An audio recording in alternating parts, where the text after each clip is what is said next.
welcome back to Passing College Level Chemistry. So we're going to jump to talking about chemical kinetics.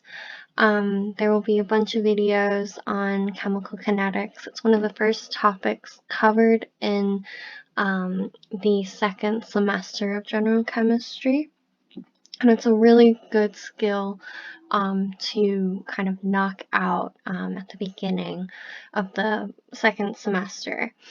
In this video, we're going to talk about how we express reaction rates, kind of what they are. So we'll go ahead and get started. So what is a reaction rate? The textbook defines this as the rate of a chemical reaction is a measure of how fast the reaction is occurring. When we're talking about how fast something happens or how fast it takes something to do something, we're usually referring to a rate at which it occurs. Usually this is expressed as a change in some quantity divided by a change in time. You can see this as like a change in distance over a change in time, or how fast weight is lost in a given time. A very common example that people tend to think of is speed. Speed is a change in distance. Usually distance is expressed with a lowercase x, so as not to get confused with density, but you may see distance abbreviated with a little lowercase d, but usually speed is expressed as a change in distance over a change in time. And as we see, usually we have speeds of 55 miles per hour. That could also be written as 55 miles in 1 hour. So kind of thinking of fractions. Similar to speed and other rates, we can have a rate of a chemical reaction, and that is expressed as a change in the amount of a reactant or a product. So we're thinking kind of a generic reaction like this. We're thinking of a change in how fast a reactant is consumed or how fast a product is produced, and we can calculate that. Usually this is expressed in terms of concentration. So if you remember from General Chemistry 1, concentration is another word for molarity, which we abbreviate as a capital M, and it has units of moles per liter. So usually if we were looking at reactant A here, we could express its rate as a negative change in the concentration over a change in time. We do take into account stoichiometric coefficients. We'll talk about how we do that and why we do that. But for now, we could just express reactant A as this. And we'll talk about why it's negative as well. Similarly, we could talk about the rate at which the product B is being produced.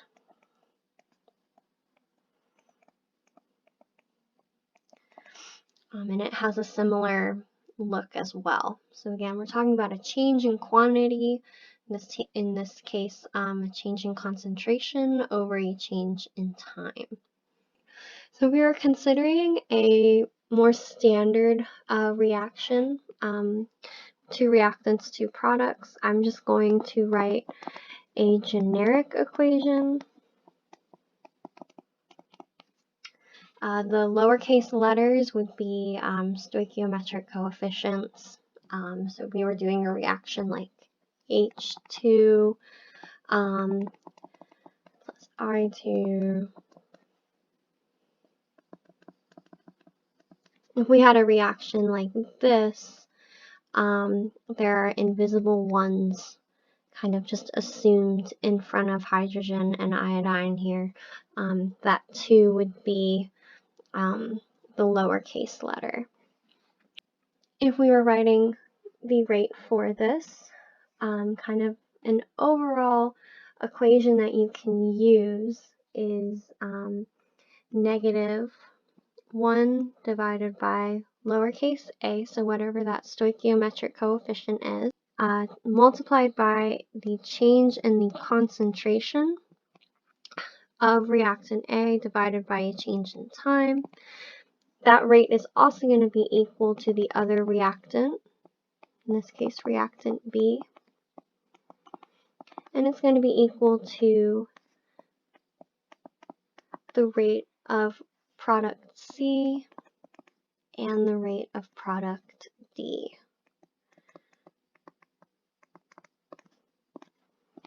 Here we go. Now if you've noticed, you might be asking why this is. Both of my reactants have negative signs and both of my products have positive signs. Reactants, we give them in the equation this negative sign here because if we're thinking of a change in the reactant's concentration, as a reaction proceeds, reactants are being consumed. In the next slide, I have a graph that'll show this a little better, but a reactant usually starts, our y-axis was concentration and our x-axis was time. As time goes on, a reactant's concentration decreases. We start at a higher concentration, we finish at a lower concentration. And if you recall a change, that delta, we want to think about final minus initial. So if our final position in this chart is at a lower concentration than our initial state was, then we're going to have a negative number.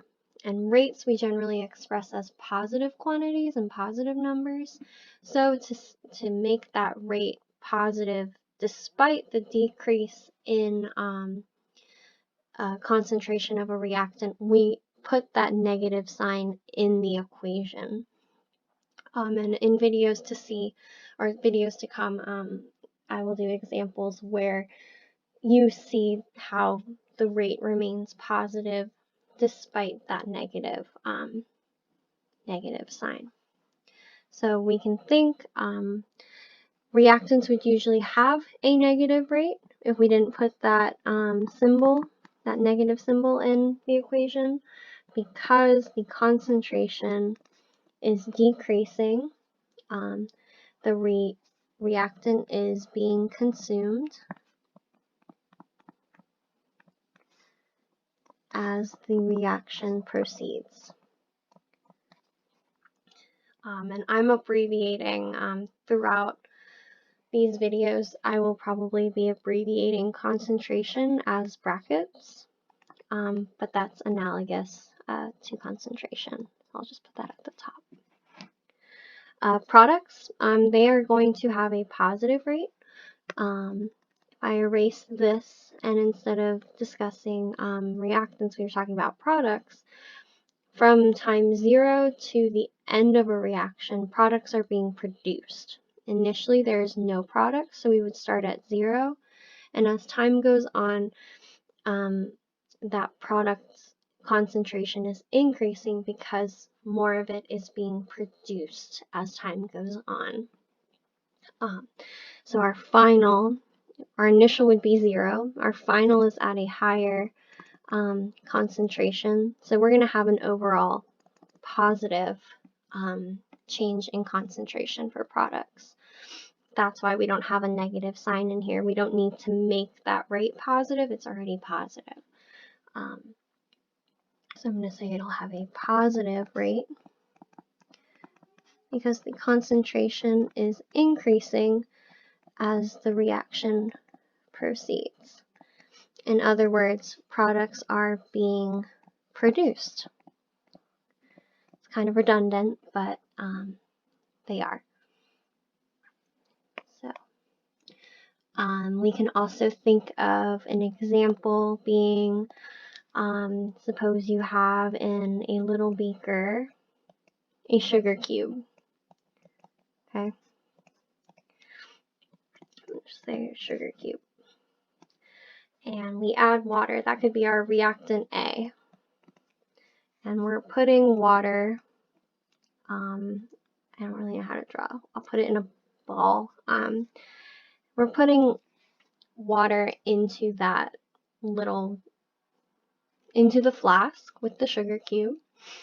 As the reaction proceeds, as water is being added, this air, I'm just saying, let's say 5 minutes later, we're going to have this solution of sugar water. That could be our product C. This is just saying that sugar cube, reactant A, is completely gone at this point. This would be the end of the reaction. Now we only have product C left. So again, we're consuming, that sugar cube was consumed in the reaction with the water, and now all we have left is sugar water. Alright, so here is sort of just a bigger picture of the graph that I was showing on the previous slide. And one thing I just wanted to point out, just in case it helps, is thinking of rate very similar to slope.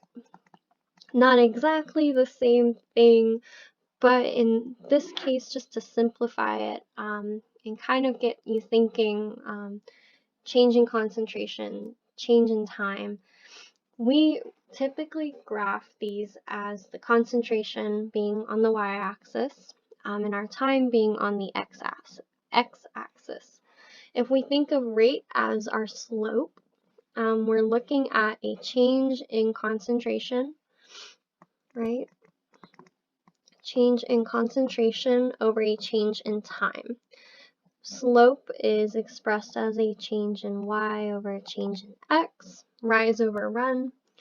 So if we're kind of comparing that, we can see that if I was looking at this line right here, kind of go over it, this would be for if we had a generic reaction, A to B.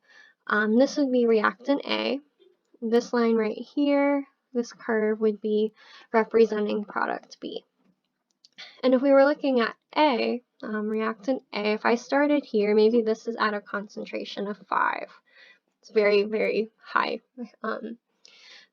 concentration. And I wanted to see what the change in the rate was, or what the rate was between that initial time 0, maybe till right here. Maybe that's been 5 seconds. So I'm going to just mark it maybe about there. Move it over. This would be my initial state once again. This would be my final state. Look at the arrow. I would be looking at this right here, this triangle. This would be my change in concentration. This would be my change in time. And if I was looking at the rate of that, I could say my change in concentration of A, we know that's going to be A final minus A initial. That would be equal to, maybe I didn't mark it, this would be like 3. 3 minus 5 equals -2. If you recall, when we have our equation, our rate is going to have a negative, for our reactant is going to be -1 over the stoichiometric coefficient times the change in concentration over the change in time. So knowing that our rate for the reactant is already already has that negative in it, I can go ahead and put -2 over this is kind of easier to see, but this would be my final, this would be my initial, My change in time is just equal to 5 seconds. Include my units. That would be, those negatives would multiply, and a negative number times a negative number is a positive number, so I would end up having a positive rate.